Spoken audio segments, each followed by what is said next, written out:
Hi, good afternoon. So, my name is Hillary, and I'm like loving this natural lighting coming through the window behind me. Sitting here at my house in Asheville, North Carolina. I just reapplied some dye to my hair, so I got this beautiful purple for recovery month. I am a woman in long-term recovery for over 13 years.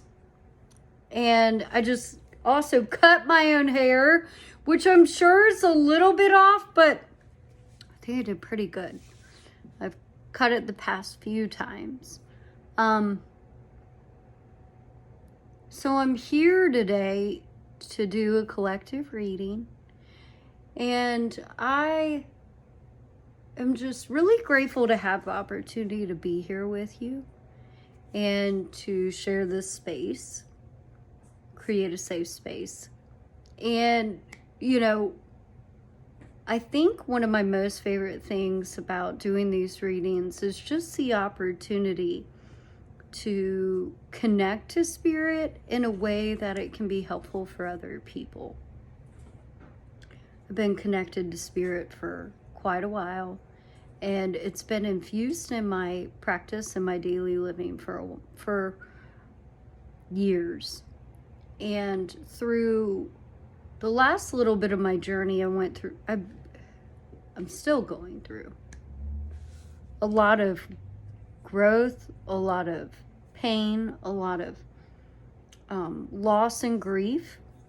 And through that healing process, I've gone completely inward to do the work, to be able to allow myself to reemerge in a way where I can share everything I've been learning through that healing process. And spirit is wanting me to do that, to be in a space where I can share it and what that's looked like.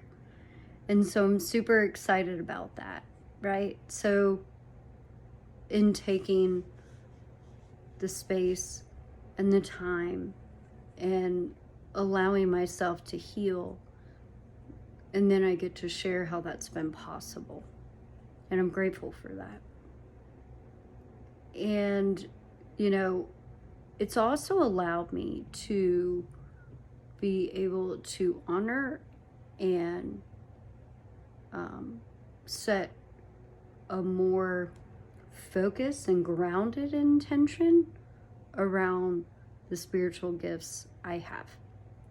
And in doing so, it's allowed me to remember even more about my spiritual gifts. And we all have them, right? I'm just in a space where, I'm just learning more about mine. And I'm so excited about that, because you're looking at somebody that used to be so inundated and using substances that I just literally sleptwalk through life. And this is just my story. That's just for me, right? That's been my journey. And it's so nice not to sleepwalk and to create a life that later on I can say thank you to my past self for making the decisions I've made now to have a more happy and fun and adventurous and inspiring life later on, And so I'm truly grateful for that. And I've been thinking about that a lot recently. So setting the groundwork and continuing to build upon a foundation. And, so that connection for me to spirit is, has just been so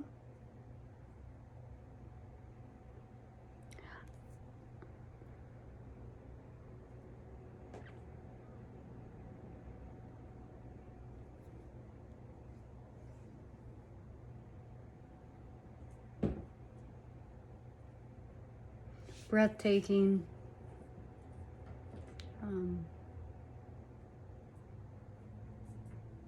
It's kind of hard to describe it. So what I generally like to do is to ask Spirit to join us. Then I pull some cards. And I've gotten in a space where, like, I can recognize when something is from my level of consciousness versus when I am a vessel and Spirit is working and speaking through me. And that's been the latest thing that's been, you know, something that has illuminated itself. So I like to bring protection to your space and my space and the space that we create together. In divine white light, God light, healing energy, crystalline energy, 5D, unconditional love, for the highest and greatest good. I'd like to invite Archangel Michael, Archangel Shamuel, who I've worked very closely with a lot through my counseling and into my coaching. Oh man, do I feel both of them very strongly. My ancestors, your ancestors, guardian angels, and any other higher entity that would like to join us and help in delivering messages to the collective. Thank you, thank you, thank you for being here in this space with us.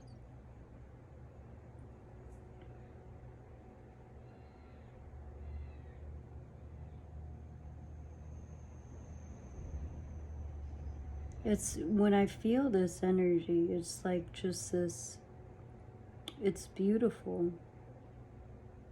It just like pulsates through my body in such a gentle and peaceful and comforting way. Thank you. Thank you for your presence.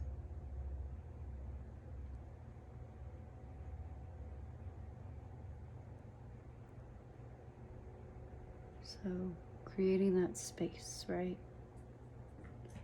And then I just went directly to this deck. So this is the Abraham Hicks Health and the Law of Attraction cards. Oh my gosh, they were running a sale on these and I got 5 decks.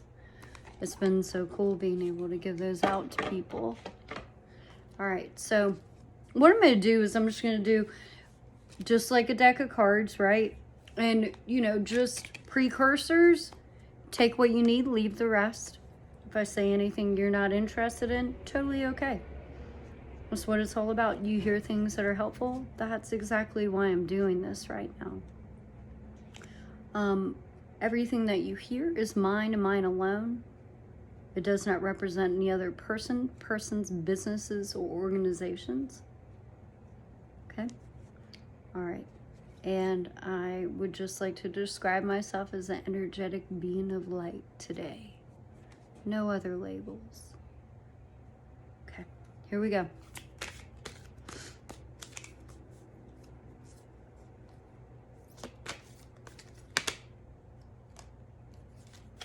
And that's kind of like how it happens, where it's just like cards will flip. You know, the ones that need to be shared. And sometimes like, man, okay. All right, hold on.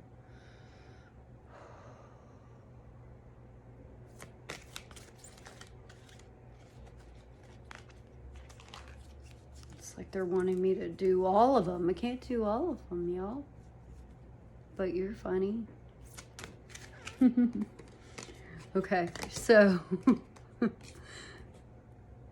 Here we go. I got two. I'm going to pull one more. They like to be funny. I love that. Okay. There's our third one.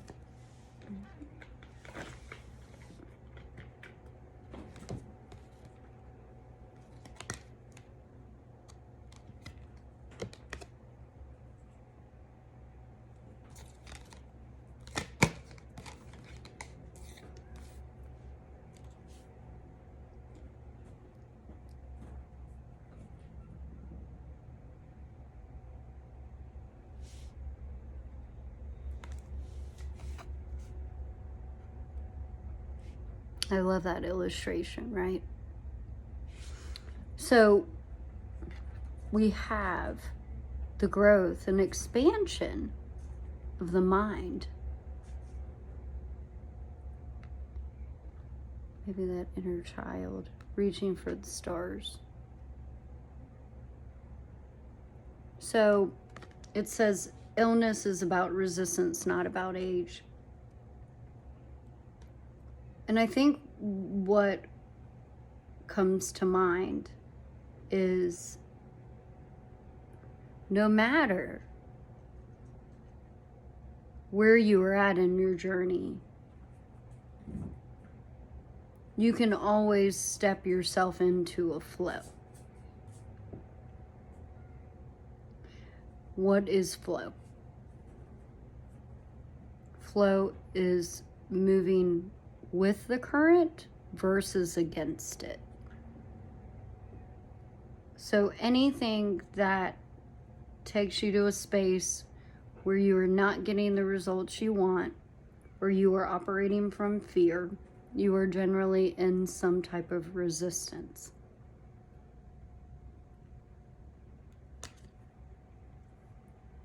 Your physical well-being, like everything else, is profoundly affected by the beliefs you hold. And so as you get older, most of you seem to degenerate. Older people often experience more illness and less vitality. But the reason for the decline of people as they get older is not because their physical bodies are programmed to break down over time, but because the longer they live, the more they find to fuss and worry about, causing resistance to their natural stream of well-being. Illness is about resistance, not about age.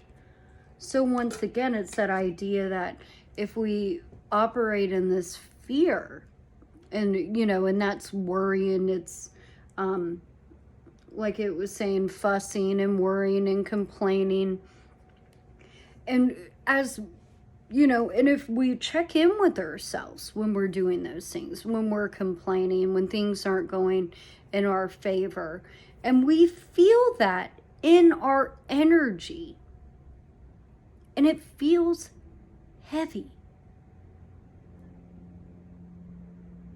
versus, okay, I have this thing I can complain about, I got this thing going on. It sucks. Want to talk about how it sucks. But instead, in moving from resistance to flow, I find that I want to talk about the things that are going right. I want to talk about the things that I don't have to complain about. And if I can get myself there, then I bring myself to flow. If I get in the habit of doing that, as I grow, there will be less fussing and less worry, because I am allowing myself to be present and to be able to take my time and consider, move from that space of fear into a more, and you'll consistently hear me talk about this, and it's about that heart-centered approach, right? It's kind of like that idea, I can turn my face towards a direction that will be helpful for me, or I can turn my face in the direction that is going to be less helpful. And that can go that can be applied in any situation, in any decision I am making in my life. And so when we do that,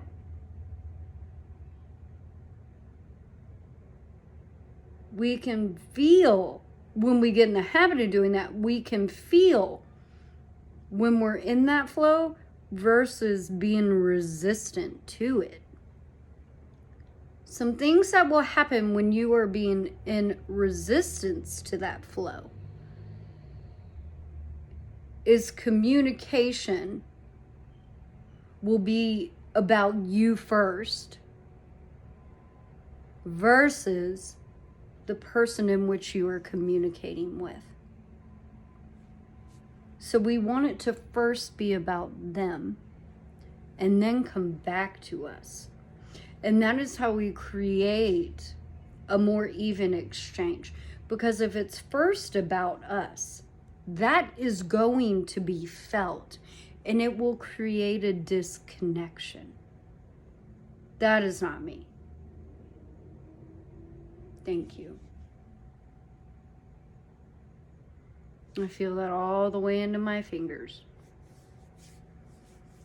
So once again, it's like we're in this space and it gets to be fun to work on this stuff, right? Like, I consistently pray to be motivated and inspired by the continual process of growth and change. And it's this exciting feeling that continues to come in thinking about resistance and flow and knowing what each of those feels like and in living in resistance for so long and still getting back there many times over. The difference today is being able to recognize it easier, to shift it. And as you practice, you will start recognizing, and your decision making will change and be more fine-tuned to where you're wanting to be. I can choose the thoughts I think about my food. So I think this is always, it's like that idea, what's coming to mind is my body is my temple. So what am I putting into my body? And that is, what do you have around you? The types of relationships, the types of things you're watching, the types of situations you're putting yourself in, the food you're putting into your body. All of it's relative. And all of it contributes to being in flow or in resistance. Hey, little body. And this is like showing the healthy things that we can be eating. Your observation of the results of others' experiences with food gives you scanty and inadequate information. For unless you are factoring in desire and expectation, then calculating the action of what has or has not been eaten is irrelevant. You simply cannot leave out the most important ingredient in the recipe of creation and understand the outcome. People respond differently to the food because the food is not the constant. The thought is. It is the way you are thinking about the food that is making the difference. So I think once again, like just as an analogy, right? As an analogy,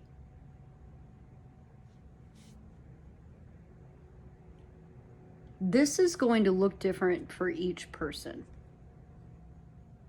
That's why I love how things are very person-centered, and then there's things that we have in common. And I love that. I love the things that make us unique, and I love the things that bring us to commonality. And so with this, it's the idea your thought about what's going on matters. Just like with the resistance and the flow. Your thought about it makes all the difference. If you don't care if you're in flow or if you're resisting, then what's happening with the thought process is making the difference.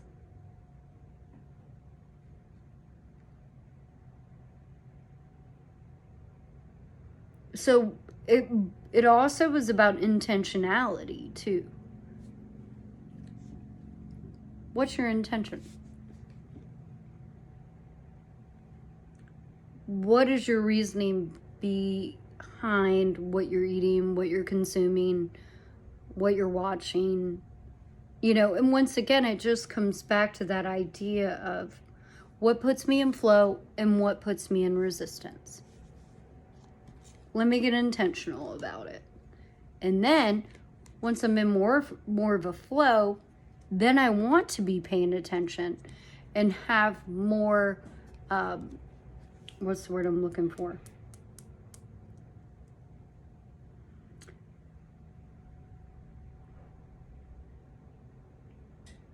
Not magnification.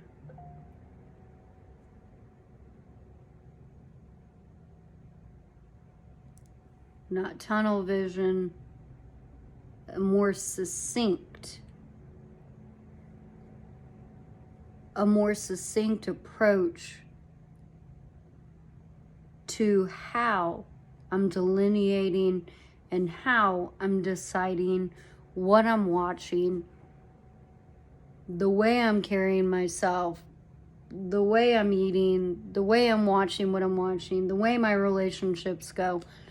All of it contributes to the resistance and the flow. So delineating and precision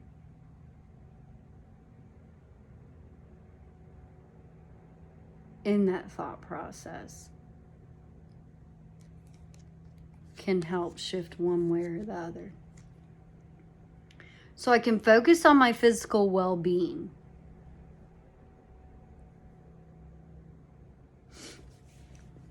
So kind of just, I love that. I look at that. Wrapped around in growth. The spiral upwards. I think of Kundalini energy. I think of awakening. You know, it's so crazy because recently I'm seeing all this stuff on awakening. And I remember it was back in 2011 when I started coming across all that stuff. And, you know, starting the process of awakening and ascension and getting more intentional. So it's just, I remember then I just wanted so greatly that it not be so taboo, because I knew that side of reality was very beautiful and it was going to be extremely helpful. And one of the biggest things I wanted when I started that process was the answers to everything.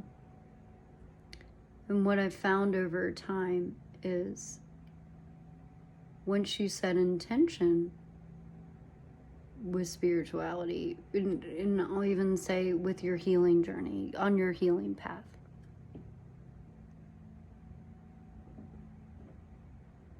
the steps become clear as you are actually in real time walking. And in the process I've been through, and in looking back at the journey over the past, 9 years of moving on this path, having all that information up front would have been debilitating. It needed to be remembered and shown over time and when my soul was ready. And I've seen that be the case for a lot of people. Now, sometimes when somebody needs to be woke, it can happen very abruptly. It just depends. But I know for me, it's been a gradual, I have no clue what's next. And I've learned to love that. So, the Kundalini rising, the energy of healing, when you move into flow, this happens. When you are in resistance, this comes harder to the individual. I can focus on my physical well-being. It is not attention to lack of wellness that makes me sick. It is attention to lack of many things. Chronic attention to unwanted things holds you in a place of disallowing your physical well-being, as well as disallowing the solutions to other things you are focused upon. If you would focus your attention upon the experience of physical well-being as much as you focus upon the absence of it, not only would your recovery come quickly, but maintaining your physical well-being and balance would also be easy. I can't write this stuff. Every time I do these, it's just the flow that's created through the readings is just majestical. I love majestical. So, once again, it comes back to that resistance and flow. The more we tap into those solutions, the more we're in flow, the less resistance we get. Our physical being is then going to be more healthy. We ignore it, our thoughts. We get to decide what we do with our thoughts. So something to remember.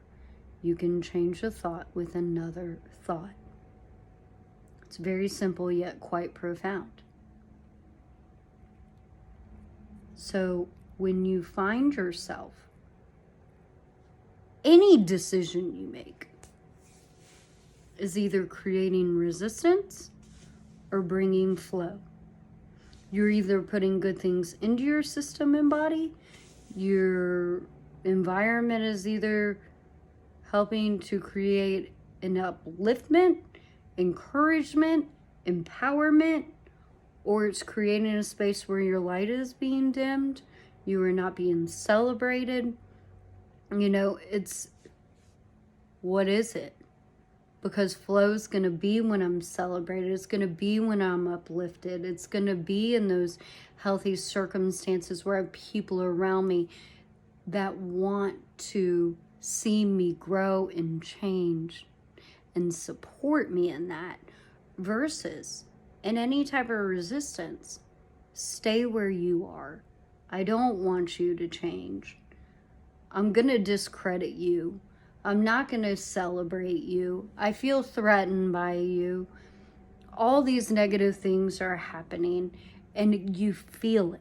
You feel resistance when you set intention around seeing resistance or flow. When you are in flow, you start looking at all these things. Because when you're in flow, you care about what you're putting into your system. You care about being celebrated in your relationships. You care about how people are treating you. You care about how you're treating yourself. And guess what? As you age and you start caring more, then you have the Benjamin Button effect. you grow younger.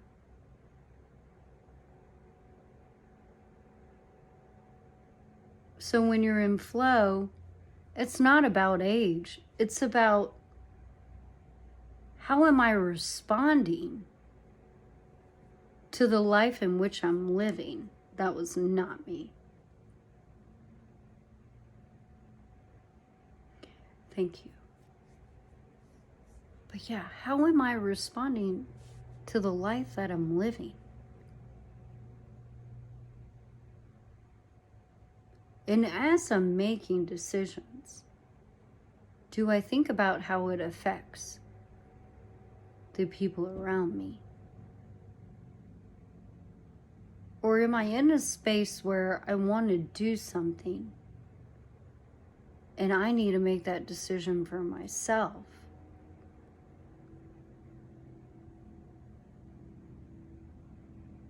And maybe the people around me don't understand that.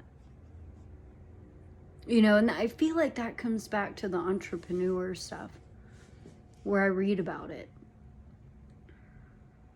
People that are very successful have said, the people around me only saw me going so far. And I had an idea for myself that was way past that. And so I had to trust my vision. And I love that. That spoke so strongly to me. It spoke so strongly to me. So never dim your light. Never allow somebody else to dim your light. And in fact, if you find somebody is trying to do that, by God, shine brighter. Okay? All right. Thank you.